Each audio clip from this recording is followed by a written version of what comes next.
ብዙዎቻችን ህይወታችንን የምንመለከተው እንደ ማሽን ነው።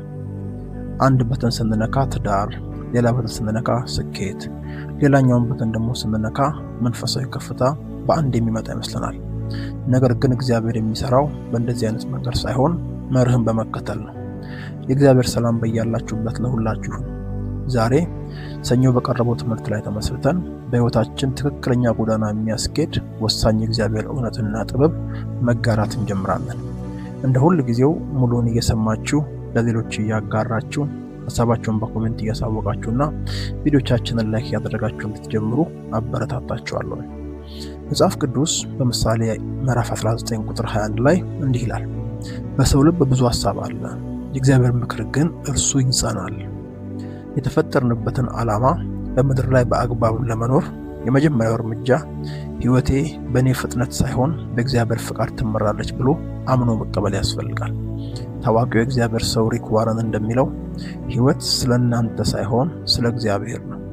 ስለዚህ ዛሬ ራሳችንን እንዲህ ብለን መጠየቅ ይጠበቅብናል። ጌታ ሆይ እኔ ምን ልሁን ሳይሆን ጌታ ሆይ በአንተ ዓላማ ውስጥ የኔ ድርሻ ምንድን ነው?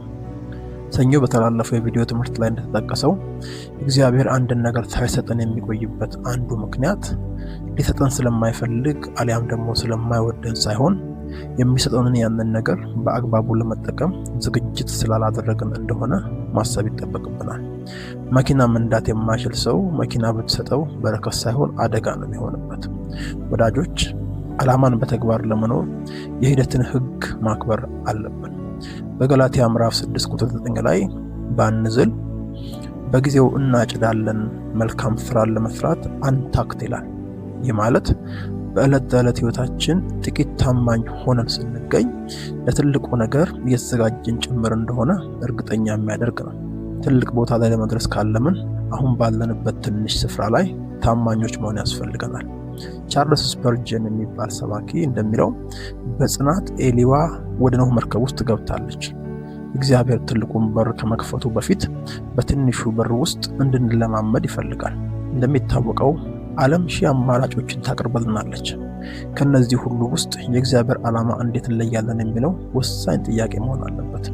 ከዚህ አንጻር ዋነኛው መፍትሄ አእምሮን ማደስና በህይወታችን ያለውን የእግዚአብሔር ዓላማ ለመለየት ራስን ማስለመድ ነው። በሮሜ ምዕራፍ 12 ቁጥር 2 ላይ የእግዚአብሔር ፍቃድ እሱም በጎ ደስ የሚያሰኝ ፍጹም የሆነውን ምን እንደሆነ ፈትናችሁ ታውቁ ዘንድ በልባችሁ መታደስ ተለወጡ እንጂ ይህን ዓለም አትምሰሉ ይላል። በተግባር ለመኖር በየቀኑ የምታደርጋቸው ምርጫዎች ከሰው ፍላጎት ወይስ ከእግዚአብሔር ሰላም የመጡ መሆናቸውን መመርመር አለብን።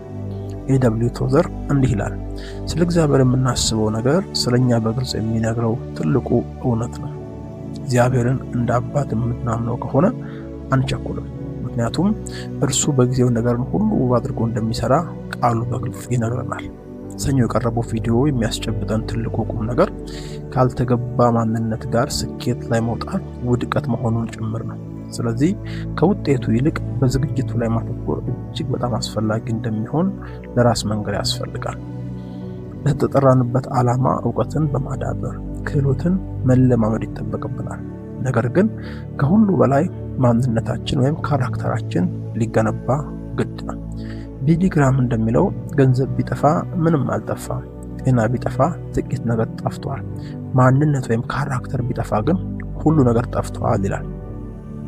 ጌታ ሆይ በረከቱን ከመስጠት በፊት በረከቱን የሚሸከም ትከሻ ስጠኝ ብለን መጸለይ ራሳችንን ብናስለምድ በዚህ ጎዳና ላይ ውጤታማ የሆነ ህይወት ኖረን ማለፍ የምንችልበትን እድል እንፈጥራለን። እንደ ሐዋርያው ጳውሎስ ሩጫውን ጨርሻለሁ ለማለት በሰው ሳይሆን በእግዚአብሔር ጎዳና ላይ መጓዝ እና መሮጥ አለብን። ፊልጵስዩስ 3:14 ላይ በክርስቶስ ኢየሱስ ከፍ ከፍ ያለውን የእግዚአብሔር መጥራት ዋጋ እንዳገኝ ምልክትን እፈጥናለሁ ይላል። የሌላውን ሰው ህልም ኖረን ማለፍ አይገባም።